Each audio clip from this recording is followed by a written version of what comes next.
Hello friends, যারা টবে জবা গাছ করেন তারা অবশ্যই ফেব্রুয়ারি এবং মার্চ মাসের মধ্যেই হার্ড পুনিং এবং রিপটিং কাজ সেরে নেবেন। এ সময় উপযুক্ত সময়।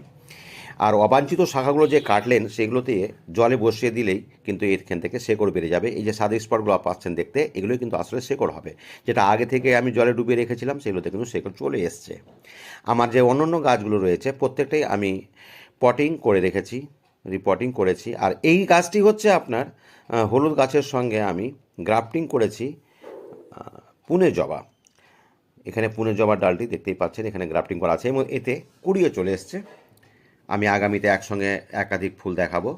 আর সরাসরি গ্রোয়িং ব্যাগে বসে করতে পারেন বা পলি ব্যাগ দিয়ে করে দেবেন, আইসিইউ বলা হয়। আমি এটা অক্টোবর মাসে করেছিলাম।